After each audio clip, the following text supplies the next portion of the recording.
우리 옆 사람을 바라보면서 인사할 때 믿음으로 당신을 집사님을 사랑하겠습니다 하고 인사하겠습니다. 고백하려는데도 쑥스러우시죠? 자, 할렐루야. 아멘. 네, 또 이 고백처럼 정말 나의 힘이 아닌 예수님의 그 사랑으로 정말 모든 사람들을 또 사랑할 수 있기를 또 주님의 이름으로 간절히 축원합니다. 인간은 사회적인 동물이라고 말을 하죠. 그래서 모든 사회에서 더불어 살아가야 되고 혼자 살 수 없는 존재입니다. 근데 삶을 살아가다 보면 늘 나에게 좋은 사람이 있는가 하면 또 반면에 나쁜 사람이 있죠. 쉽게 말하면 늘 모든 사람이 나에게 우호적이지는 않아요. 때로는 적대적인 관계로 살아갈 때도 있습니다. 그런데 이런 관계를 생각하고 보면 나 자신을 이렇게 또 돌아도 봐야 하는데 보통 이렇게 우호적인 사람, 좋은 사람하고 관계를 형성하는 건 그렇게 어렵지 않아요. 왜냐면 그 상대가 나를 편안하게 잘 해주기 때문에 나도 고마움을 느끼고 열심히 잘 살아갈 수가 있어요. 근데 문제는 나에게 나쁜 사람, 적대적인 사람에게 이 말씀에서 그들을 사랑을 하라고 하고 그들을 축복을 하라고 하는데 이것이 늘 어려워하는 것이 그거죠. 말씀을 준비하다가도 이것을 과연 말씀을 얼만큼 실천할 수 있을까? 늘 지식적인 전달이라면 그냥 책을 어떤 주석 보면 얼마든지 전할 수가 있는데 이걸 삶에서 나에게 적용을 해서 이 말씀을 실천해서 살아간다. 결코 쉽지는 않은 말씀이에요. 그럼에도 불구하고 왜 우리는 그런 사람을, 나쁜 사람을 또 이렇게 사랑을 해야 될까요? 우리들은 하나님의 자녀이기 때문에 그렇습니다. 하나님의 말씀이기 때문에 그 말씀에 순종하였다는 믿음을 가질 때 세상을 변화시킬 수 있는 힘을 주시기 때문에 그래요. 그래서 저와 여러분은 오늘 또 이 말씀을 통해서 과연 우리 교육의 해라고 했는데 어떻게 이 세상을 살아가야 되고 또 이런 사람이 나에게 나타났을 때 정말 어떻게 삶을 살아야 하는지, 어떻게 그리스도인으로서 살아야 하는지 말씀을 좀 살펴보기를 원합니다. 우리 먼저 14절 한번 같이 읽어볼까요? 시작. 너희를 박해하는 자를 축복하라. 축복하고 저주하지 말라. 너희를 박해하는 사람, 우호적이지 않은 사람, 적대적인 사람, 나에게 고통을 주는 사람, 나에게 핍박을 주는 사람, 여러 가지, 나쁜 사람. 이정재 권사님, 우리가 누군가에게 한 대, 여기 맞았어요. 그러면 우리 권사님 성경에서 오른쪽 뺨 맞았으면 왼쪽 뺨도 대줄 수 있나요? 대줄 수 있으세요? 대줄 수 있으면 만약 그 예수님의 힘이죠. 만약에 제가 여기 한 대 맞았으면 어떻게 할 것 같아요? 제가 태권도 칠다는데 가만히 있겠어요. 휘둘러 차기 아마 한 대 맞았으면 한 두세 번은 어떻게 훅 해가지고 날릴 거예요. 그게 인간의 심령입니다. 근데 성경에서는 그렇게 말하지 않아요. 그들 뭐라고요? 오히려 축복을 하는 거예요. 참 이렇게 더불어 사는 거 참 아름다운 모습인데 제가 설교를 준비를 하다가 정말 어려울 때 가끔 유튜브를 보거든요. 근데 유튜브에서 정말 아름다운 모습이 나오더라고요. 어떤 시각 장애인이 이렇게 두 명이 있었는데 한 사람은 남자는 다리가 없어요. 그래서 잘 걷는데 불편함이 상당히 있고 또 한 명은 여자였는데 그 사람은 시각장애인인 거예요. 보지 못하는 거. 아마 여러분도 보셨을 거예요. 유튜브에서 잠깐 나오거든요. 근데 그 둘이 서로의 불편함이 있는데 그 남자가 이제 걷지를 못하는 거 남자는 없는 거예요. 그래서 그 남자의 다리 역할을 해주고 또 그 남자는 그 여자가 이제 자기의 다리 역할 주니까 눈을 보아주니까 눈의 역할을 해주는 거죠. 그래서 협력해서 정말 일반 사람도 쉽지 않은 일들을 시장도 보고 이것저것 또 하는 거에서 행복하게 사는 모습. 그거 아마 다 보셨죠? 보셨을 거예요. 근데 후속작이 나왔어요. 그래서 그걸 찍었는데 시간이 흘러서 이 둘이 서로 이렇게 행복하게 살다가 결혼을 한 것 같아요. 결혼해서 그러니까 여자가 남자를 업고 이제 살아가는데 이게 생활이 어려운지 사람들이 처음에 감동이 돼서 먹을 것도 잘 주고 하는데 이제 생활이 어려운지 경제가 어려워졌는지 먹을 것도 잘 안 주고 또 시장을 벌렸는데 이게 마음이 이제 그 남자의 마음이 바뀌었나 봐요. 그래서 어떻게 했냐면 먹을 게 생기면 그 여자가 자기를 업고 다니잖아요. 근데 안 보이니까 그 음식을 뺏어가지고 조금씩 자기한테 옮기는 거예요. 그러니까 어떻게 되냐? 그 남자는 이제 살이 더 찌는 거예요. 무거워지는 거예요. 여자는 그렇지 않다. 여자도 힘도 없는데 그 친구 옮겨가니까 어떻게 돼요? 더 무거워가지고 이게 엎어간데 픽 쓰러지는 거예요. 근데 그 동영상을 찍은 유튜브들은 막 웃고 있는 거예요. 너무 많이 아픈 거예요. 왜? 처음에는 선한 마음으로 시작을 했는데 그 욕심 때문에 아니면 인간의 본능 때문에 같이 어떻게 되냐? 넘어지는 거예요. 와, 이것을 보면서 인간의 악한 모습은 참 다양하게 나타난다. 어쨌든 이렇게 선한 마음으로 시작을 했는데 그 마음에 욕심이 생겨서 그 악이 생기기를 시작을 하고, 또 한편으로는 제가 가끔 가다가 일을 하다가 정말 어려울 때는 이렇게 여기 옆에 가면 로얄레는 해리엔지 옆에 보면 일꾼들이 있어요. 그 일꾼들을 데려다가 제가 이렇게 데려다가 쓰고 가끔 이렇게 돈을 주고 일을 뭐 해야 할 때는 그때 할 때도 있거든요. 근데 제가 그 친구들에게 우리 교회를 한 번 온 적이 있었는데 내가 여기 시니어 페스타다. 너희들 배고프면 언제든지 와라. 선한 마음으로 다 베풀어줬는데 그 친구가 다음날 오는 거예요. 진짜로. 근데 혼자 온 게 아니라 몇 명을 데리고 오는 거예요. 그래서 내가 또 처음에는 선한 마음이었으니까 그냥 정말 기분 좋게 줬단 말이에요. 우리 권사님들 가끔 가다가 도넛도 가지고 먹을 것도 주니까 뭐 제가 어차피 혼자 다 못 먹으니까 어차피 당이 있고 뭐 해서 다 못 먹잖아요. 나눠줬어요. 즐거운 마음으로 줬어요. 근데 문제는 뭐냐면 그 다음날 또 오는 거예요. 혼자 있는 게 아니라 몇 명씩 오는 거예요. 제가 어떻게 됐을까요? 무서워가지고 문 잠궈버렸어요. 교회 문 잠궈버렸어요. 또 올까? 선한 마음으로 하려고 했는데 이들이 이게 당연한 이제 권리를 조금 아는 것 같은 그런 느낌? 그리고 어려웠던 친구들을 이렇게 가끔은 도와주면 약간 피해의식들을 가지고 있어요. 그러니까 악이라는 것은 그냥 다양하게 나타나는데, 예를 들어 제가 배가 고파서 뭐를 먹었어, 뭘 훔쳐 먹었어, 잘못된 거야? 아니면 잘한 거예요? 가난해도 뭘 훔쳐 먹은 건 잘못된 거잖아요. 근데 그게 정당하다는 거죠. 그래서 우리는 그리스도의 사랑과 동정도 잘 구별을 해야 돼요. 그래서 엊그제도 이게 정신적인 문제가 있을 수도 있는 것일 수도 있고, 때로는 귀신이 들려서 그럴 수 있는 것도 있고, 어떤 자폐적인 그런 현상으로 인해서 문제들이 어떻게 다양하게 일어날 수도 있어요. 더 무서운 악은 뭔지 아세요? 그런 권리가 당연한 자기 권리인 걸 알면서 다른 사람들이 원래 함께 오는 거 함께 오는 달라고 해서 우리 교회 사촌이 땅을 사면 원래 기뻐해 주었는데 배가 아픈 거예요. 근데 더 나아가면 거기서 악에 대해서 성취욕을 느껴요. 뭘 가치를 했다. 성취도 기쁨을 줘요. 이게 악이거든요. 이런 악 있는 사람들을 과연 우리가 어떻게 될까? 나를 핍박하고 분명히 좋은 일을 해줬으면 좋은 곳으로 다가와야 하는데 그렇지 못하는 경우도 많이 있거든요. 어떻게 해야 될까?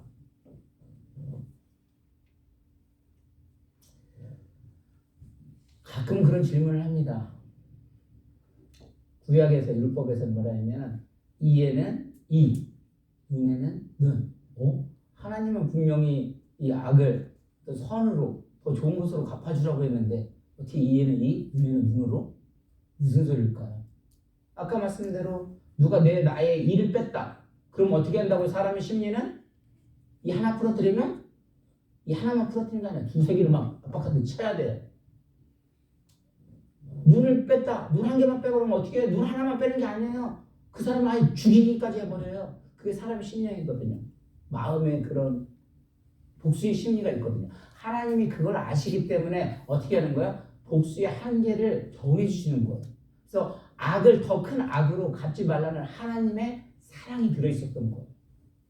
그런데 오늘 더 나아가서 신학교 와서 지금 사도 바울은 뭐냐면 우리를 핍박하는 사람이 있다 할지라도 고통을 주는 사람이 있다 할지라도 물론 그 핍박의 고통이 예수님으로 인한 고통이라면 당연히 받을 만하고 그게 영광이 됐죠. 근데 오늘날 예수님을 잘 믿었다고 해서 정말 핍박이 오느냐? 아니요. 오히려 예수님을 잘 믿지 못해서 그 예수님 말씀대로 살지 못하기 때문에 우리가 세상의 지탄을 받을 때도 많이 있거든요. 그래서 원수로 핍박자 축복하라는 말씀은 사실 내 상식과 내 어떤 본능과는 너무도 충돌이 돼요. 그런데도 불구하고 왜 우리가 그들을 사랑해야 하냐고요? 우리는 예수 그리스도를 받아들인 하나님의 자녀들이기 때문에 하나님의 말씀이기 때문에 그 순종을 해야 하기 때문에 그래서 뭐예요? 그 예수님이 주시는 힘으로만이 그들을 용서하고 커버할 수가 있는 거예요. 누가 나를 건다는데 왜 그래? 그게 본능이거든요.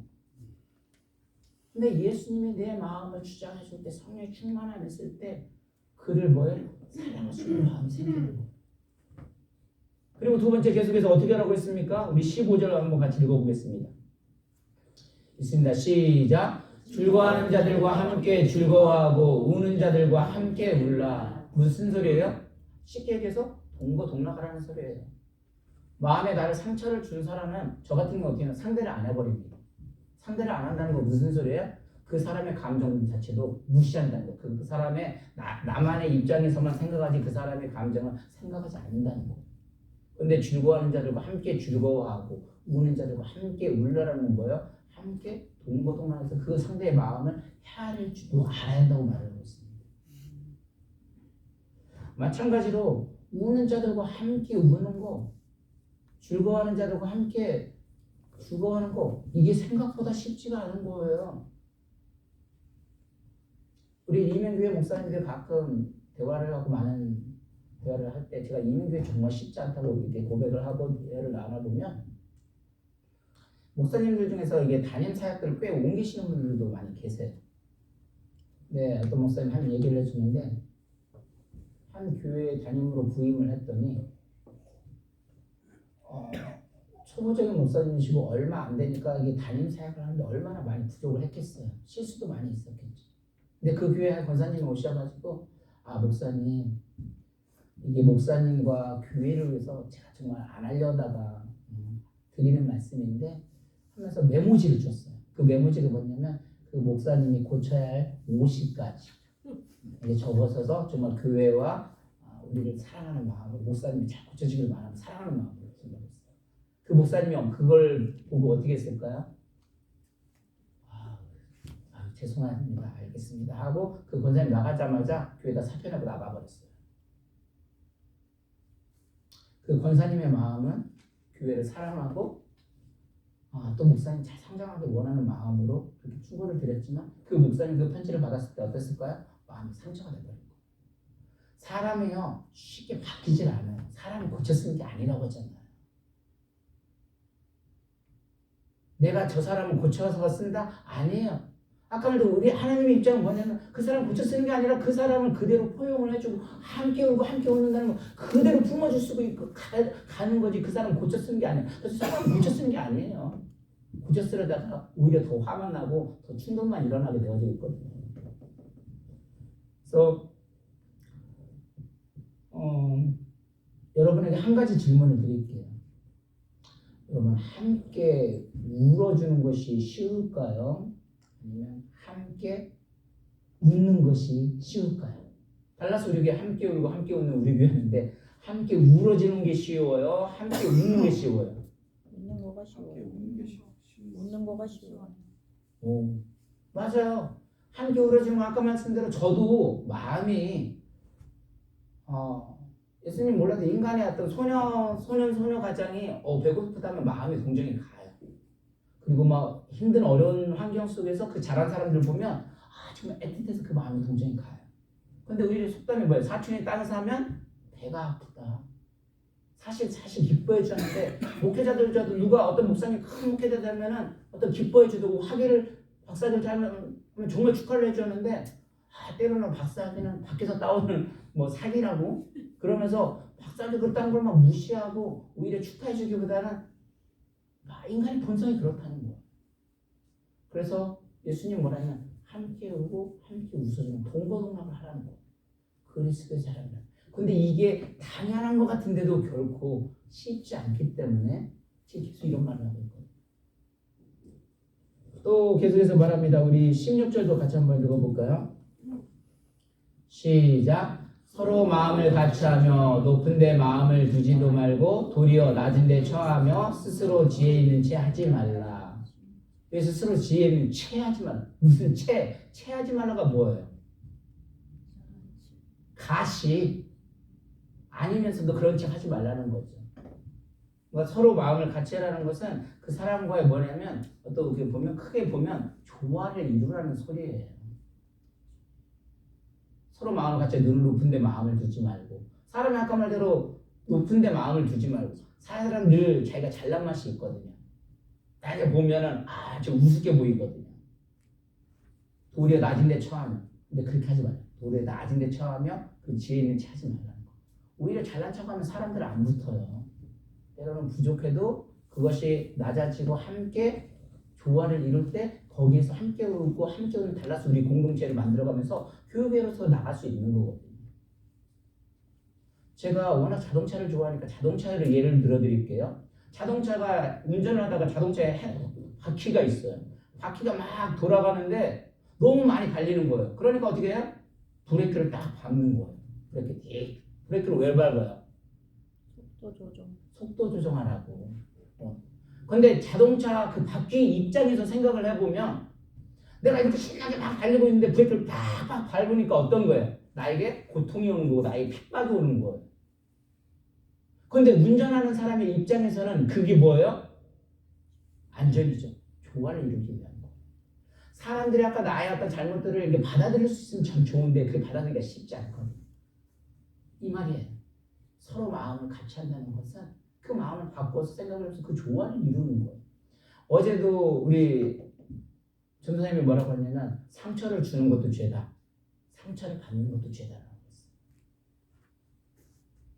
사람은 마음 상처를 받을 수밖에 없어요. 그런데 예수님이 주시는 힘으로 그런 것들을 이겨낼 때 우리는 성장하고 조화를 이룰 수 있거든요.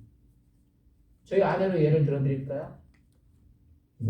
하는데 저희 어머니가 와이프한테 전화를 해요. 말하고 그래요. 야 신랑은 야 당뇨 있다는데 좀 잘 챙겨주고 뭐 하라고 하면은 우리 와이프는 원래 그러진 않아요. 네 어머니 그러면서 웃으면서 나가는데 화가 날까요 안 날까요? 화가 나죠. 뒤집어지죠. 그런데 한번 생각을 해보면 그래도 사랑하는 신랑이 있으니까 사랑하는 신랑하기 이름도 어렵죠. 사랑하는 신랑을 생각하면 어려운데 토끼 같은 자식이 있는 이유가 뭐예요? 토끼 같은 신랑이 있으니까 토끼 같은 뭐 아들이 있는 거고 새끼가 있는 거고 또 그런 어머니가 있는 거고 그런 어머니가 있기 때문에 뭐예요? 같이 우리가 행복하게 살 수 있는 거 그게 조화를 이루는 거예요. 여러분이 그냥 직장생활로 하여간 직장생활이 어려워요? 쉬워요? 어렵죠. 직장생활 진짜 어려워요. 왜요? 내가 하고 싶은 대로 다 하면 좋겠는데 직장 상사 꼭 뭐라고 하거든요. 일은 혼자 내가 다 하고 있는 것 같은데 자꾸 직장 상사 뭐라고 해요. 한 대 쥐어받고 싶어요. 근데 꾹꾹 참아서 해야 돼. 왜?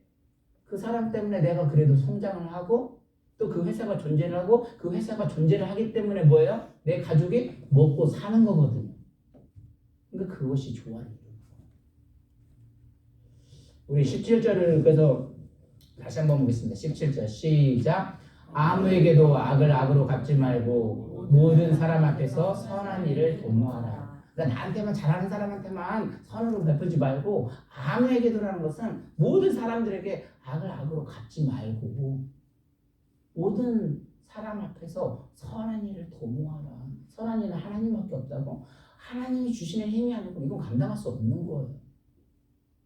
정말 믿음으로 감당하라고 하는데 믿음은 내가 가질 수 있는 게 아니에요. 하나님 주시는 선물이거든요. 하나님의 힘이에요. 18절도 봅니다. 시작. 할 수 있거든 너희로서는 모든 사람과 더불어 화목하라. 내 할 수 있는 모든 걸 다 동원을 해서 어떻게 하라고요? 화목을 이루라고 말을 하고 있어요. 그래서 이 세상을 살아가면서 내가 정말 하고 싶은 거 하면서 살아갈 수 있어요. 근데 내가 하고 싶은 대로 하면서 살아가면 그 사회의 구성으로서 그 일을 감당을 못해요. 제가 가정을 가지고 있잖아요. 아내하고 가끔 죄송해요. 싸우면 네 하고 싶을 때 하면 뭐하러 결혼했냐고. 그게 무슨 소리예요? 화목을 이루지 못한다는 소리거든요. 우리는 살아가면서 내가 하고 싶은 대로 마음대로 할 수는 있어요. 그런데 내가 잘난 척하고 싶으면 잘난 척하고 하고 싶을 수 있어요. 그러나 그 사회의 구성으로서 그 일들을 감당할 수 없는 거예요. 달라스 우리 교회가 올해 교육회 했고 정말 기도도 같이 하고 또 물질제도 같이 하고 그런 것도 아까 말대로 내가 하기는 어려워도 그것을 같이 협력해서 그 일들을 할 때 내가 그 구성으로서 그 일들을 이렇게 또 하나님이 주신 힘으로 감당하는 거예요. 그래서 저와 여러분들은 이것은 아까 말대로 변전용으로 들면 내가 하고 싶다고 정말 할 수 있는 건 아니에요. 우리 하나만 더 찾아볼게요. 갈라디아서 5장 22절 23절. 우리 송구영 신약의 때도 봤던 말씀인데 한번 읽습니다. 시작. 오직 성령의 열매는 사랑과 희락과 화평과 오래 참음과 자비와 양상과 충성과 온유와 절제니 이 같은 것을 금지할 법이 없느니라. 이 모든 걸 감당할 수 있는 건 성령의 열매라고 있어요. 하나님이 주시는 힘 하시면서 그 믿음으로 할 때 이걸 감당할 수 있는 거지 내 힘으로 감당할 수 있는 게 아니에요.